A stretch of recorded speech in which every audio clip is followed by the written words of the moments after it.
안녕하세요. 정치를 쉽게 풉니다. 정치의 10단.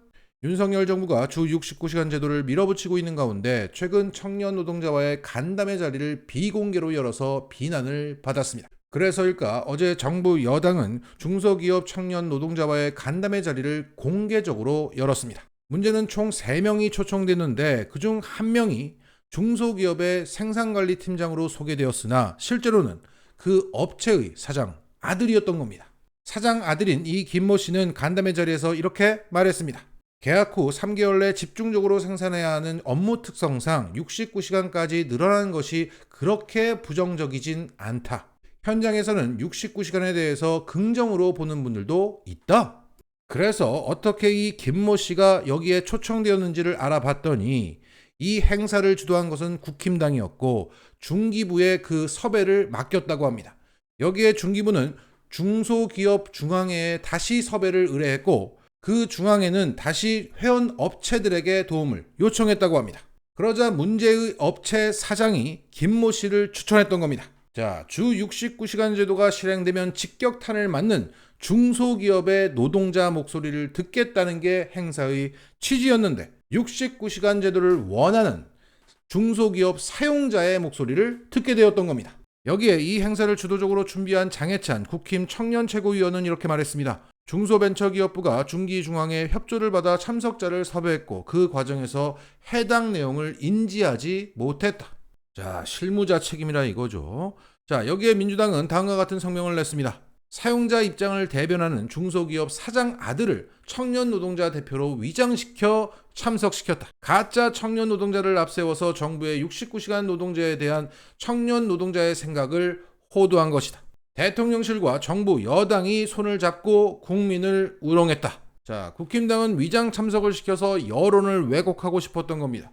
정답은 정해져 있으니까 정답을 말해줄 사람을 찾았던 거죠. 진짜 목소리를 듣고 싶은 게 아니라 우리 들었어요 라고 보여주고 여론을 왜곡하고 싶었다. 자, 정리하겠습니다. 저는 69시간 제도 찬성입니다. 값진 경험이 될 것이다.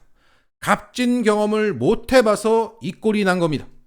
이 꼴을 다시 반복할 수 없습니다. 오늘 갤럽 여론조사 결과 윤석열 지지율이 27%가 나왔습니다. 눈에 띄는 것은 중도층의 긍정평가가 무려 18%에 불과했다는 겁니다. 이 결과는 충격파가 클 것으로 보입니다. 그만큼 그들도 갤럽을 신뢰하기 때문입니다. 이런 가운데 정말 충격파가 컸던지 대통령실에서 입장이 나왔습니다. 항상 민심에 대해서 겸허하게 보고 있다. 그러면서도 이렇게 말했습니다. 여론조사는 어떤 경우에는 참고하고 어떤 경우에는 참고하지 않는 경우가 있다.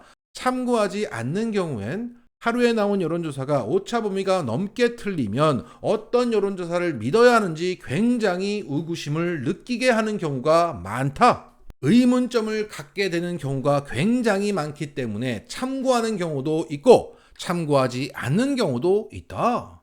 그러니까 민심을 겸허하게 받아들이겠다고 말하면서도 그게 진짜 민심인지 굉장히 의구심을 동시에 느끼고 있어요. 그러면서 안 보기도 합니다.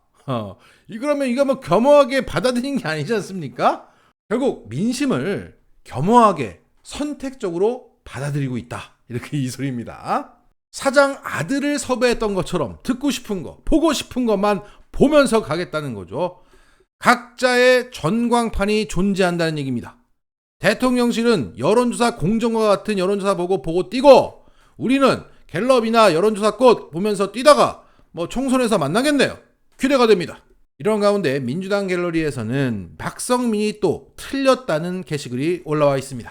2주 전에 박성민은 이렇게 예측을 했습니다. 1년이 됐으니까 그동안 좀 잘못한 것을 다시 반복하지 않겠다. 그렇게 선언을 하고 한미 정상회담 하고 오면 이제 바로 5월 9일 취임 1주년 아닙니까? 그때 기회가 있으니까 또 총선 1년도 남은 시점이고 하니까 그렇게 전환을 하면 적어도 뭐 50%까지는 못하겠지만 40% 회복은 시도할 수 있을 것이라고 봅니다. 야, 그런데 27%가 나와버린 거예요. 자, 지금 한미 정상회담이 며칠 남지도 않았어요. 그런데 그거 한다고 40%, 50%가 된다? 또 틀렸다는 얘기입니다. 자, 이번 갤럽 여론조사의 부정평가 요인 중에 1위가 외교를 못한다였습니다. 즉 미국 도청 사태에 대한 대응이 당당하지 못해서 60대 이상의 윤석열 지지층 일부도 이탈한 결과였던 거예요. 그래서 이번 한미 정상회담의 관전 포인트는 반도체, 전기차, IRA 이런 거 되돌리는 거는 부수적인 것이고, 윤석열이 미국 가서 또 굴욕적이지 않을까? 당당할 수 있을까? 이겁니다. 그런데 윤석열이 당당한 모습을 보여줄 수 있겠습니까? 만무하죠. 더군다나 미 의회를 두고 모욕한 사람, 포커스 하면서 욕한 사람이 미 의회에 가서 영어로 또 연설을 한답니다. 얼마나 개망신을 당하겠습니까?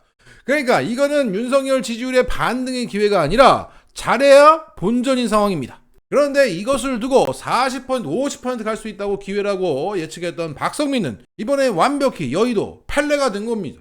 말은 청산유수인데 그의 예측은 반대로 생각하면 된다. 그래서 최근 박성민은 민주당이 이재명 대표 체제로 총선을 치를 가능성이 5%라고 예측했습니다. 이재명 대표가 사퇴한다는 얘기입니다. 이 박성민의 말은 반대로 생각해야 되기 때문에 이재명 대표 체제로 총선을 치를 확률이 95%다. 자, 정리하겠습니다. 정치 10단 채널은 구독자분들께 좋은 전광판이 될 수 있도록 노력하겠습니다. 마치겠습니다.